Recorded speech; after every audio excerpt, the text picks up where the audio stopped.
Je salue Régine, donc tous ceux qui arrivent au fur et à mesure, bonjour, bonjour à vous. Donc là, une fois que ça c'est fait, la Boréalia va tourner, on s'en occupe pas et on va préparer nos pâtés berrichons. Donc ça c'est une petite recette donc qu'on va dire de Pâques, mais en fait c'est une petite recette sympathique qui permet tout simplement d'avoir une petite tourte à la viande qu'on peut manger chaude ou qu'on peut manger froide. Ça n'a aucune importance. Elle est excellente, elle est facile, elle est jolie et ça permet voilà, d'avoir une petite recette à faire d'ailleurs à n'importe quel moment. Il ne faut pas que ce soit forcément Pâques. Donc là, j'ai haché de la viande de veau. Donc il y en a environ 400 grammes. Ce n'est pas dramatique. Si vous en avez un tout petit peu plus ou un tout petit peu moins, vraiment, il n'y a pas de problème. Ça les suivi. Donc là, on a notre viande. Nous avons un œuf. Nous allons rajouter une cuillère, bonjour à tous, bonjour, bonjour, bonjour Nathalie, une cuillère de crème épaisse. Voilà.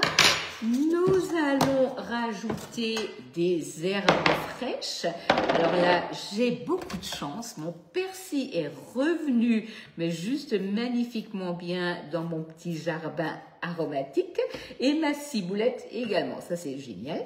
Donc, je vais rajouter là mes herbes. Parce que c'est vrai que les matins sont encore... Les nuits sont bien fraîches. Hein, donc, là, vraiment... C'est génial.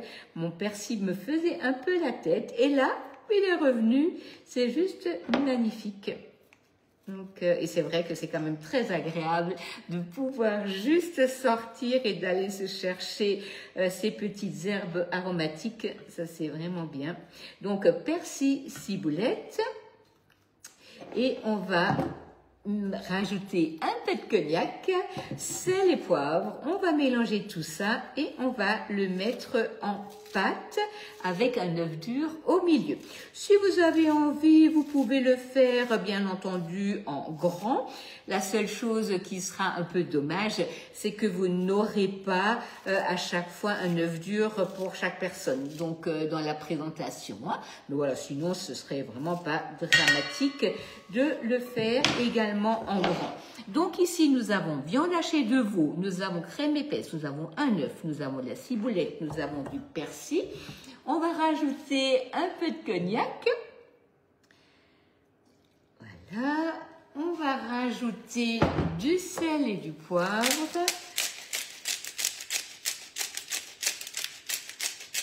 Voilà. Hop. Et on va mélanger tout ça. Hop. Donc là, idéalement, c'est de le faire à la main parce que vous allez vraiment sentir la viande commencer à coller. Donc l'albumine qui est dans la viande, si vous voulez, elle va vous permettre de faire un peu quelque chose comme de la colle. Hein. Donc ça va se lier ensemble. Et après, on va prendre la pâte feuilletée et je vais prendre le moule flour. Ah oui, bien sûr, hein, tu peux prendre du whisky, c'est juste une question d'aromatisation. Hein. Mais maintenant, si on met pas de cognac, c'est pas grave du tout. Hein.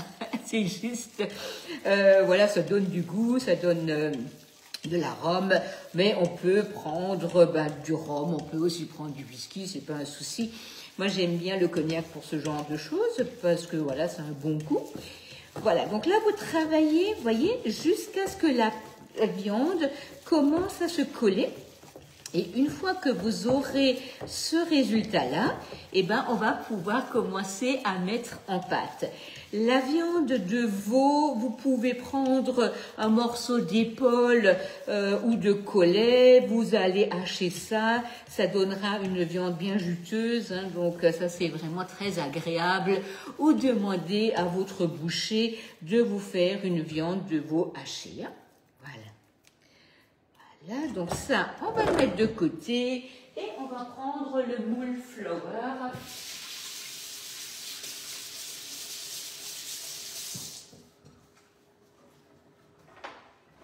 Alors, j'aime bien ce moule pour faire des tartelettes, mais vous pouvez bien entendu l'utiliser pour faire des mousses, des panna cotta, des gâteaux. J'avais déjà fait des florentins dedans, ça vous donne des belles coques en nougatine. Par contre, pourquoi je l'utilise pour faire des tartelettes? Parce que vous avez un bord qui est haut et qui est droit. Ça vous permet donc vraiment de faire de belles tartelettes. Oui, c'est vrai, le cognac apporte un petit plus. Ça, c'est sûr, c'est sûr, c'est sûr. Moi, j'aime beaucoup, en fait, aromatiser. Alors, je ne boirai jamais un cognac comme ça, mais c'est vrai que les alcools qu'on a dans la maison, on les utilise, enfin, je les utilise pour la cuisine et franchement, j'adore, ça donne un bon goût. Coucou Sandrine. Voilà, donc là, on va prendre nos pâtes feuilletées. On va commencer par découper les pâtes.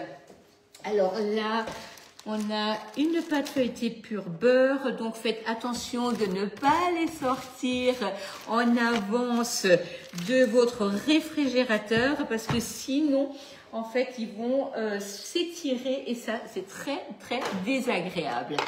Donc là, nous allons prendre la boîte d'emporte-pièces. Donc là, vous allez trouver donc vraiment des emporte-pièces qui vont du 2 au 10 cm. Et là, je vais prendre mon emporte-pièce de 10 et je vais déjà commencer par découper mes ronds de pâte. Une fois que j'aurai fait ça, nous allons pousser la pâte à l'intérieur. On va mettre la farce à la viande. On va rajouter un demi-œuf cuit, œuf dur. Et on va remettre de la pâte feuilletée par-dessus. Ça vous donne vraiment un petit coussinet qui est super, super adorable à regarder. Ça fait quelque chose de joli au niveau de la présentation. J'en mets dans mes pâtés, mais oui, c'est tellement bon dans les pâtés en croûte, dans des marinades et tout ça. C'est vraiment très agréable, hein. Voilà, alors il vous faudra de toute manière deux pâtes feuilletées. Donc vous pouvez tout de suite reconstituer la première, mais là j'ai envie de dire, ne vous embêtez pas, elle est toujours... Oui, elle est au catalogue, elle est au catalogue, la boîte d'emporte-pièces est au catalogue, hein.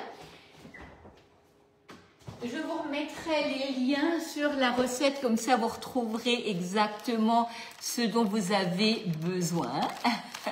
Voilà. Donc là, ne vous embêtez pas, reprenez tout de suite la deuxième pâte pour continuer à découper facilement et rapidement. Et on reconstituera après les deux chutes des pâtes, comme ça. Vous avancez plus vite et c'est plus facile. Donc les pâtes feuilletées, on ne les met jamais en boule. Donc ça, c'est vraiment quelque chose qu'il faut éviter, sinon vous n'avez plus de feuilletage. Tu préfères le champagne? Ah bon, Émilie, bah oui, c'est sûr, tu avais ton anniversaire il n'y a pas longtemps. Je ne crois pas que ce soit possible, Annie, de les faire sans moule. Parce qu'on a quand même la farce, on a l'œuf. Ah, il faudrait essayer.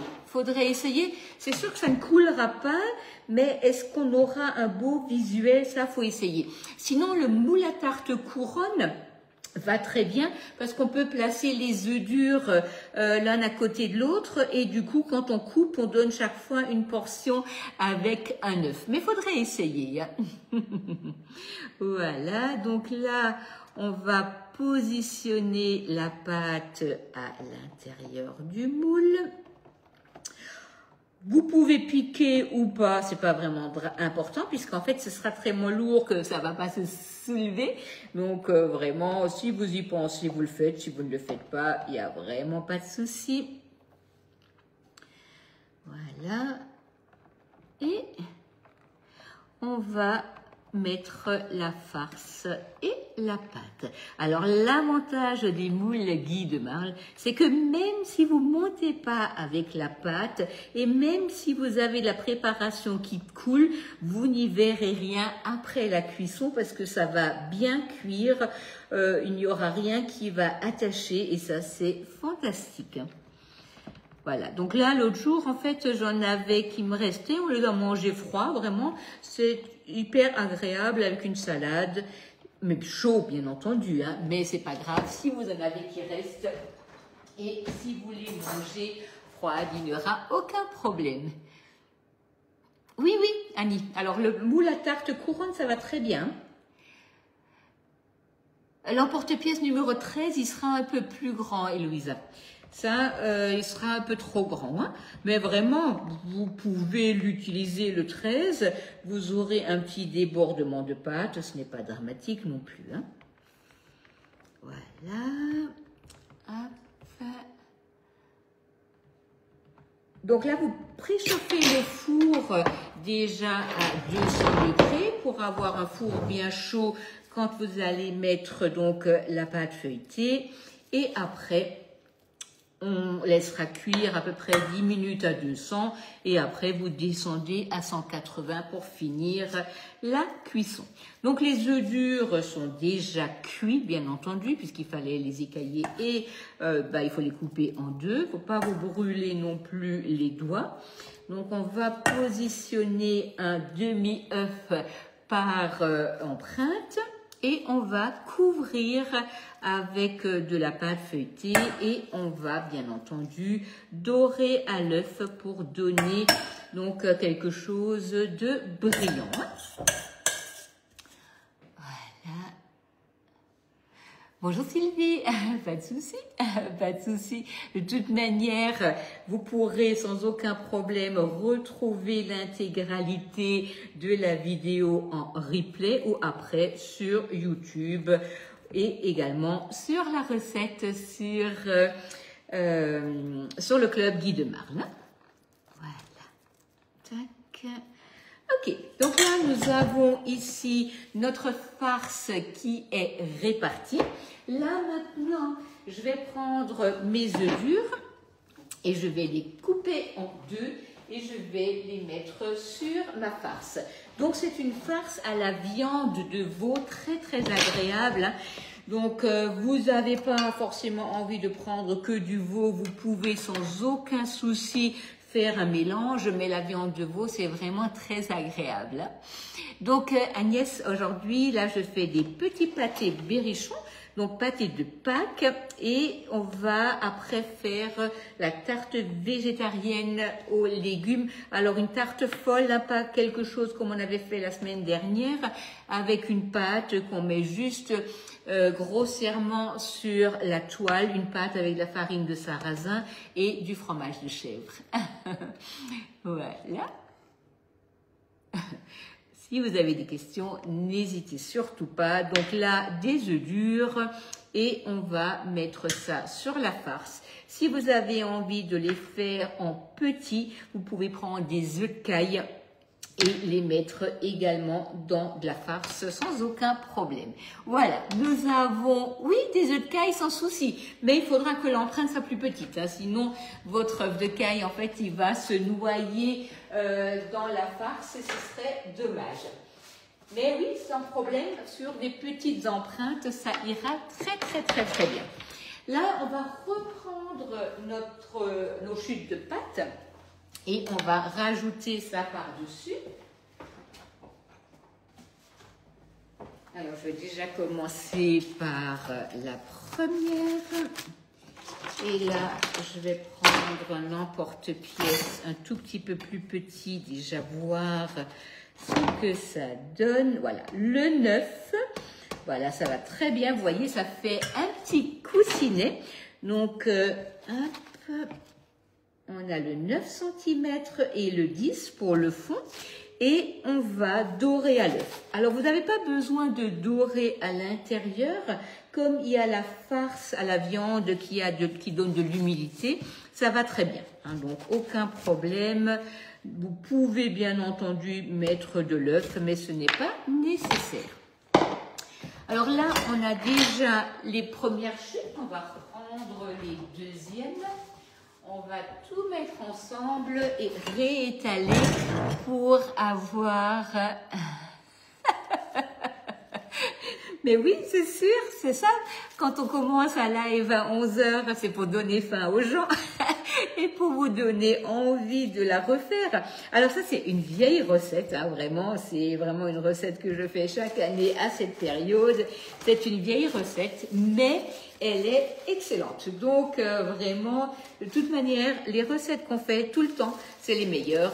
Donc, il faut vraiment pas se priver de les refaire. Donc là, je mets les chutes de pâte ensemble, je repasse le rouleau à pâtisserie et on va retrouver donc une pâte feuilletée sur laquelle on n'a pas enlevé le feuilletage. Ça, c'est hyper important parce que sinon, en fait, votre pâte, elle ne va pas gonfler. Je prends un tout petit peu de farine. Parce que l'avantage du pur beurre, c'est que c'est très bon, mais alors ça colle très rapidement. Hein. Voilà.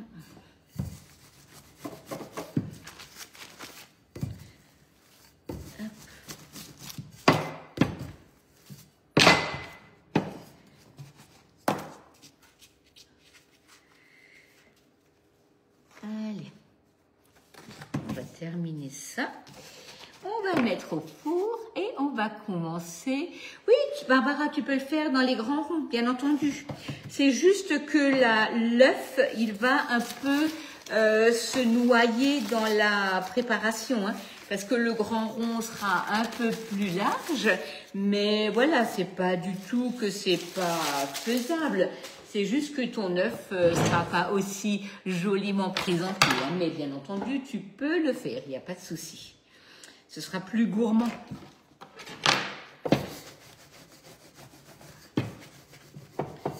Voilà.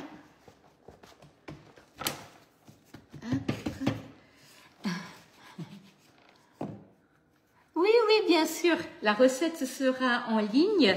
Je vais la mettre encore aujourd'hui, hein, donc aucune inquiétude. Si vous êtes abonné sur ma page, je mettrai automatiquement le lien de la recette sur le live et sur la photo, donc quand je mettrai ça, quand je la présenterai. Et sinon, sur le club, hein, vous pouvez vous abonner et vous allez la retrouver donc à partir de demain au plus tard. Hein.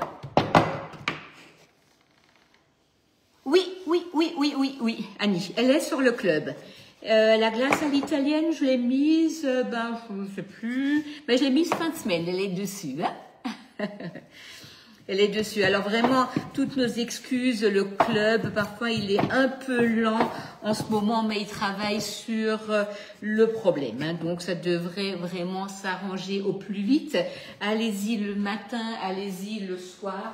Mais parfois à certains horaires, le samedi à midi par exemple, c'est un peu compliqué, un peu plus lent.